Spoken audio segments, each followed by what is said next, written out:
India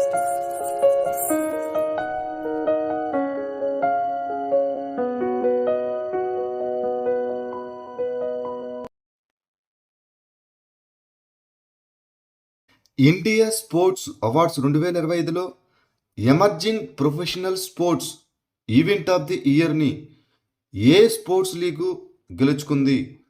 archery premier league.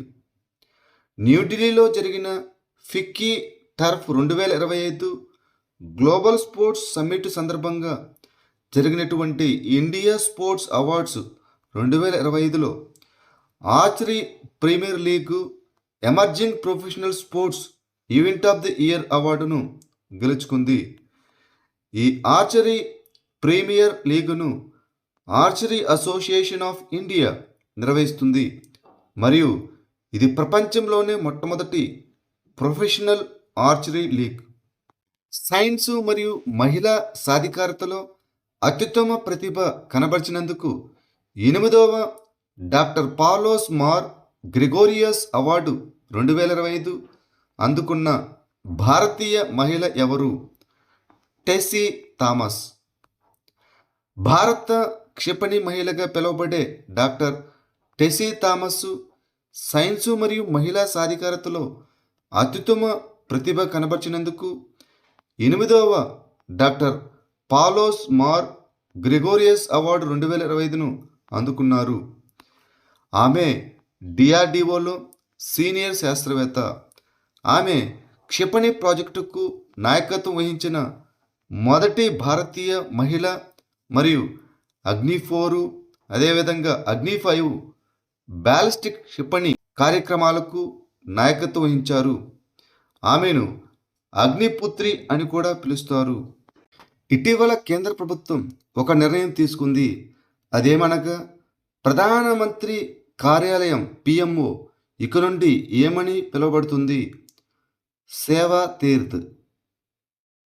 ప్రధానమంత్రి కార్యాలయం ఉండే కొత్త సముదాయాన్ని ఇకపై సేవా తీర్థ్ అని పిలుస్తారు.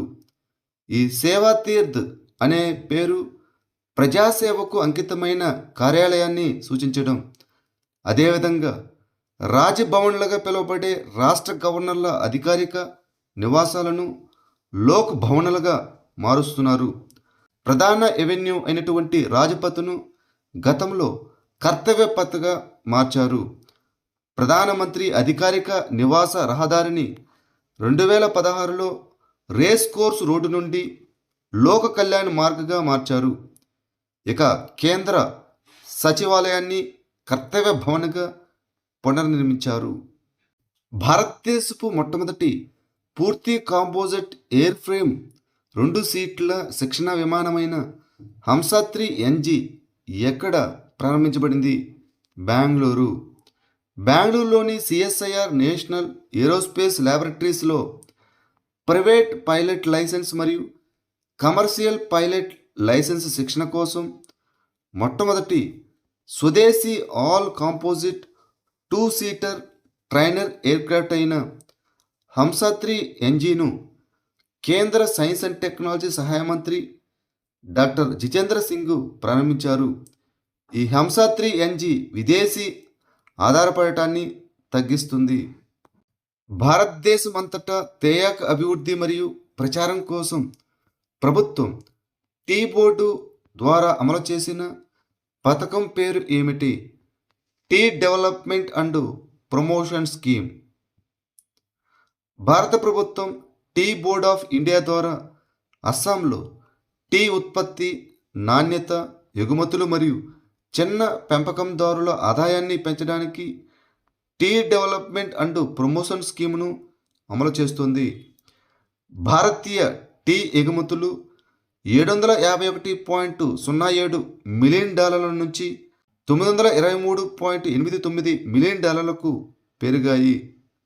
భారతదేశంలో వాటర్ పాజిటివ్ హోదాను సాధించిన మొదటి విమానాశ్రయం ఏది? ఇందిరాగాంధీ అంతర్జాతీయ విమానాశ్రయం. ఇందిరాగాంధీ అంతర్జాతీయ విమానాశ్రయం భారతదేశంలో మొట్టమొదటి వాటర్ పాజిటివ్ విమానాశ్రయంగా మారింది. సంవత్సరానికి 40 మిలియన్లకు పైగా ప్రయాణికులను నిర్వహిస్తుంది. నీటి సానుకూల విమానాశ్రయం అనగా విమానాశ్రయం వినియోగించే దానికంటే ఎక్కువ నీటిని రీఛార్జ్ చేస్తుంది. ఇది సహజ వనరులను సంరక్షించడంలో సహాయపడుతుంది. ఢిల్లీ అంతర్జాతీయ విమానాశ్రయం లిమిటెడ్ ఈ విజయాన్ని ప్రకటించింది. యోకువెరన్ 2025 వ్యాయామం భారతదేశం మరియు ఏ దేశం మధ్య నిర్వహించబడుతుంది? మాల్దీవులు. ఎక్సర్సైజ్ ఏకువెరన్ 2025 యొక్క 14వ ఎడిషన్ డిసెంబర్ 2 నుంచి ప్రారంభమై డిసెంబర్ 15 వరకు కేరళలోని తిరువనంతపురంలో జరుగుతుంది. యోకువెరన్ అనగా స్నేహితులు అని అర్థం మరియు ఇది 2009లో ప్రారంభమైంది. ఇది భారతదేశం మరియు మాల్దీవుల మధ్య ప్రత్యామ్నాయంగా నిర్వహించబడే ద్వైపాక్షిక వార్షిక సైనిక వ్యాయామం. ఇందులో భారత సైన్యం మరియు మాల్దీవుల జాతీయ రక్షణ దళాలు పాల్గొంటాయి. హెరాన్ MK2 మానవరహిత వైమానిక వాహనంను ఏ దేశం అభివృద్ధి చేసింది? ఇజ్రాయెల్. ఆపరేషన్ సింధూర్ తర్వాత మానవరహిత బలాన్ని పెంచడానికి భారత సాయుధ దళాలు అత్యవసరంగా మరిన్ని ఉపగ్రహ సంబంధిత హెరాన్ MK2 మానవరహిత వైమానిక వాహనాలను సేకరించాయి. ఈ హెరాన్ MK2 అనేది ఇజ్రాయెల్ ఏరోస్పేస్ ఇండస్ట్రీ అభివృద్ధి చేసిన medium altitude long endurance UAE. ఇది 45 గంటలు ఎగురుతుంది. అదేవిధంగా 35,000 అడుగులకు చేరుకుంటుంది మరియు 1000 కిలోమీటర్లకు మించి పనిచేస్తుంది. ఇది దీర్ఘశ్రేణి సరిహద్దు సురక్షిత నిఘా కలిగి ఉంటుంది. ఇటీవల వార్తలో కనిపించిన అమియోట్రోఫిక్ లాటరల్ స్క్లెరోసిస్ ఏ రకమైన వ్యాధి? నాడీ సంబంధిత రుగ్మత. అమియోట్రోపిక్ లాటరల్ స్క్లెరోసిస్ అనేది కండరాల కదలికలను నియంత్రించే నరాల కణాలను దెబ్బతీసే ఒక ప్రగతిశీల నాడీ సంబంధిత రుగ్మత. దీనిని లవ్ గెహ్రిక్స్ వ్యాధి అని కూడా పిలుస్తారు. ఇది సాధారణంగా 55 మరియు 75 సంవత్సరాల మధ్య వయసు గల వ్యక్తులను ప్రభావితం చేస్తుంది. అదేవిధంగా పురుషుల్లో ఎక్కువగా కనిపిస్తుంది. దెబ్బతిన్న మోటార్ న్యూరాన్లు మెదడు సంకేతాలను కండరాలకు చేరకుండా నిరోధిస్తాయి. దీనివల్ల బలహీనత మరియు కండరాల క్షీణత ఏర్పడుతుంది. డిసెంబర్ 2025లో ఫైటర్ ఎయిర్క్రాఫ్ట్ ఎస్కేప్ సిస్టమ్ యొక్క హై స్పీడ్ రాకెట్ స్లెడ్ పరీక్షను ఏ సంస్థ నిర్వహించింది? రక్షణ పరిశోధన మరియు అభివృద్ధి సంస్థ DRDO. Defence research and development organisation DRDO నియంత్రిత వేగంతో ఫైటర్ ఎయిర్క్రాఫ్ట్ ఎస్కేప్ సిస్టమ్ యొక్క హై స్పీడ్ రాకెట్ స్లెడ్ పరీక్షను విజయవంతంగా నిర్వహించింది. ఈ పరీక్ష చండీగఢ్లోని టెర్మినల్ బ్యాలిస్టిక్స్ రీసెర్చ్ ల్యాబొరేటరీలోని రైల్ ట్రాక్ రాకెట్ స్లెడ్ సౌకర్యంలో నిర్వహించబడింది. ఏరోనాటికల్ డెవలప్మెంట్ ఏజెన్సీ ADA మరియు హిందుస్థాన్ ఏరోనాటిక్స్ లిమిటెడ్ హాల్ సహకారంతో ఈ పరీక్ష నిర్వహించబడింది. PM E-డ్రైవ్ పథకాన్ని ఏ మంత్రిత్వ శాఖ ప్రారంభించింది? భారీ పరిశ్రమల మంత్రిత్వ శాఖ, the ministry of heavy industries. భారత ప్రభుత్వ భారీ పరిశ్రమల మంత్రిత్వ శాఖ ప్రారంభించిన PM E-డ్రైవ్ పథకం విద్యుత్ చలనశీలతను ప్రోత్సహించడం లక్ష్యంగా పెట్టుకుంది.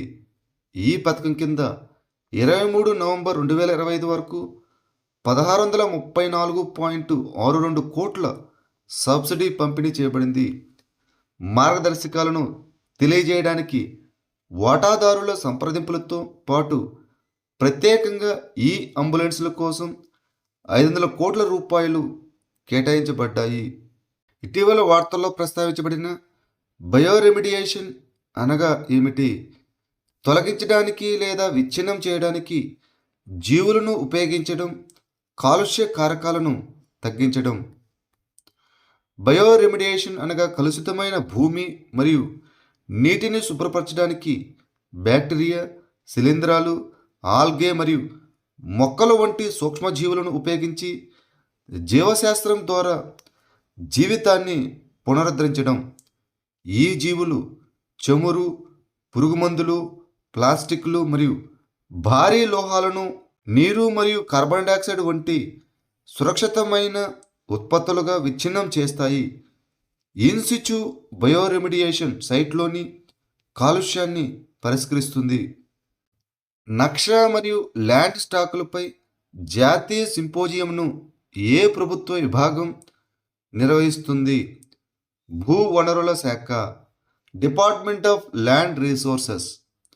భారత ప్రభుత్వ గ్రామీణాభివృద్ధి మంత్రిత్వ శాఖకు చెందిన భూ వనరుల శాఖ నక్ష మరియు ల్యాండ్ స్టాకులపై జాతీయ సింపోజియంను డిసెంబర్ 3, 2025న న్యూఢిల్లీలోని భారత మండపంలో నిర్వహించింది. ఈ సింపోజియం జియోస్మార్ట్ ఇండియా 2025 కాన్ఫరెన్స్ అండ్ ఎక్స్పోలో భాగం. ఇది పట్టణ భూ రికార్డులను మార్చడానికి మరియు పౌర సేవలను మెరుగుపరచడానికి జియోస్పేషియల్ టెక్నాలజీలను ప్రోత్సహించడం లక్ష్యంగా పెట్టుకుంది. National strategy for financial inclusion 2025-30ని ఏ సంస్థ విడుదల చేసింది?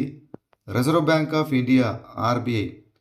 భారతీయ రిజర్వ్ బ్యాంకు పంచ్జ్యోతి అనే 5 సంవత్సరాల ప్రణాళికగా national strategy for financial inclusion 2025-30ని విడుదల చేసింది. ఆర్థిక ప్రాప్యతను విస్తరించడానికి 47 కార్యాచరణ దశల ద్వారా మద్దతు ఇవ్వబడిన 5 వ్యూహాత్మక లక్ష్యాలను ఇది నిర్దేశిస్తుంది. మెరుగైన ఆర్థిక సేవలు, మహిళా కేంద్రీకృత చేరిక, జీవనోపాధిని ఆర్థికంతో అనుసంధానించడం, ఆర్థిక విద్య మరియు బలమైన వినియోగదారుల రక్షణపై దృష్టి సారిస్తాయి. ఎంఎస్ఎంఈ రుణ అంచనా కోసం ప్రభుత్వం ఇటీవల ప్రారంభించిన నమూనా పేరు ఏమిటి? Credit assessment model cam. డిజిటల్గా ధృవీకరించదగిన డేటాను ఉపయోగించి రుణ అంచనాను ఆటోమేట్ చేయడానికి సూక్ష్మ, చిన్న మరియు మధ్యతరహా పరిశ్రమల కోసం ప్రభుత్వం క్రెడిట్ అసెస్మెంట్ మోడల్ను ప్రారంభించింది. ఈ సిఐఎం అన్ని రుణ దరఖాస్తులకు ఆబ్జెక్టివ్ నిర్ణయం మరియు బ్యాంకు నుండి ఇప్పటికే ఉన్న, అదేవిధంగా బ్యాంకు నుండి కొత్తగా ఎంఎస్ఎంఈ రుణగ్రహీతలకు మోడల్ ఆధారిత పరిమితి అంచనాను అందిస్తుంది.